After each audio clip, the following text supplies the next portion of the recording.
ହେଲା ଯିବା କେତେ ପଡ଼ିଛି नमस्कार मु निकुंज होता मेहर मुंडा मो प्रथम ओडिया फिल्म आसंती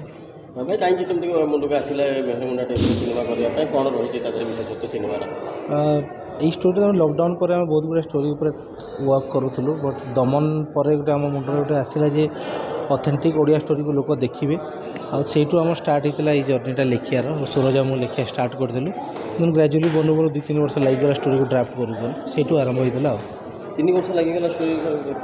हाँ माने एत गुड़ा इवेंट अच्छी कौटा रखी कौटा रखिपारूँ कारण एत गोटे फिल्म तो माने एनफ नुह मेहर माने बुणाकार कम्युनिटी को रिप्रेजेंट करने आम तो 1-2% ही कैप्चर कर बट से हिसाब से स्टोरी को एंगेजिंग इवेंटफुल रखिक ट्राए कर 2-3 वर्ष लगिगला सिनेमाटा केते समय अच्छी एबे सिनेमा अच्छी 2 घंटा 20 मिनट पाखापाखि मत भी आप कहते हैं गोटे बुणाकार जो लाइफ स्टोरी अच्छी बहुत कम समय 2.5 घंटा आज्ञा आज्ञा स्ट्रगल माने प्रति 50 वर्ष 20 वर्ष नुआ नुआ टेक्नोलोजी पलि आसी बुणाकार मान लाइफटा से ही घाटी हो जाए मोस्टली बट तथापि से संघर्षपूर्ण लाइफ को धरिकी से आज जाए बंचेक रखिंट बहुत माने धन्यवाद सिनेमाटार नाम जमी मेहर मुंडा मेहर साधारणतः आम सम्बलपुर बलांगीर साइड में बेसी रहती मेहर सरनेम लोक तो आपड़ कौन आप बैकग्राउंड से पटू ना केमती हाँ हाँ मु बलांगीर मोर घर माने बलांगीर प्रॉपर आउ मेहर माने आम जानी बलांगीर सोनपुर साइड आप जानी समस्त सांग भी तो जड़े थी मेहर जड़े थी बुणाकार एमती प्राय था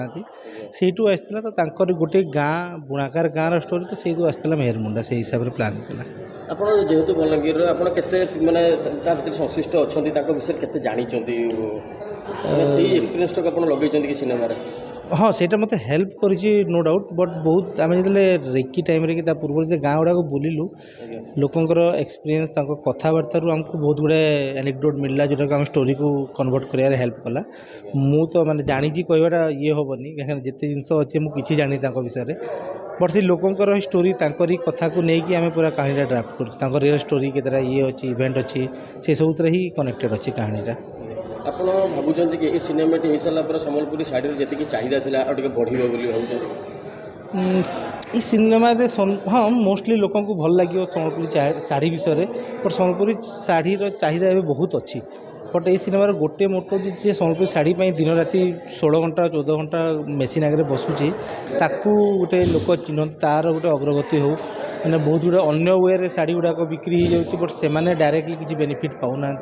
तो ये फिल्म को से निजको सेल्फ इंडिपेंडेंट करेंगे बहुत गुड़े आइडियाज अच्छी बहुत गुड़े स्टोरीज अच्छी तो से रिलेटेड ही अच्छी आप कहले आप प्रथम सिनेमा बोले तो एत गोटे बड़ बजेट्र सिनेमा तो या पूर्व आप कौन करते कौन एक्सपीरियंस रही सर आप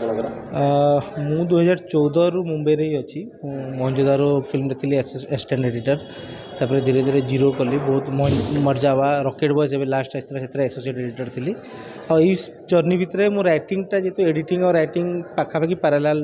बिजनेस भाया लगे मत तो से राइटिंगटा गोटे मोर रुचि थी मोर सूरज मिसिक प्राय जिन लेखा लेखि करूँ तो साइमल्टेनियसली ये डेभलप करूँ एंड समहाउ क्लिक करीगला राकेश को बहुत भल लगे मैंने 2-3टा सीटिंग आम बसिलु फर्स्ट सीटिंग रू से एक्साइटेड थे कि आम नहीं करवा स्टोरीटा को देन 2-3टा सीटिंग पर फाइनल कलु आम ए स्टार्ट करदे देखा मोर एक्चुअली ओडिशा रे सेमती किसी फिल्म रिलेटेड कनेक्शन नहीं जेहेतु मुझे FTI Biju Pattnaik film institute अच्छी किसी सीनियर अच्छा बट से गोटे मो सांगटे देखाई विजय कुमार पात्र जी आम लाइन प्रोडक्शन आर मोर मैंने म्यूचुअल फ्रेंड थे राकेश तो थ्रू मु राकेश को भेटी ठू स्टार्ट होता पूरा जर्नीटा आज्ञा तो आप पश्चिम ओडिशार पश्चिमांचल बिलंग करूँगार दर्शक मानक केमती कहे सम्बलपुरी भाषा गोटे मधुर भाषा केमती आप अप्रोच करेंगे सिनेमा नहीं निहाती मुझे फास्ट फिल्म करुचे मेहर मुंडा मोर 10 बरस एडिटिंग रे मुझे काम कर बॉम्बे रे फर्स्ट टाइम आसिक ओडिशा गोटे फिल्म करुचे आउ बरगढ़ सम्बलपुर बहुत जगह पड़ी फिल्म जोन देखुन बहुत भल पाइबा दोन आमर स्टोरी है रियल स्टोरी है ओरिजिनल स्टोरी है सबू आम सोनपुर शूट करूँ बहुतटे जिनिस आम सम्बलपुरी शाढ़ी के रिप्रेजेंट करुचे आसुन देखुन आ बहुत प्यार दून धन्यवाद थैंक यू।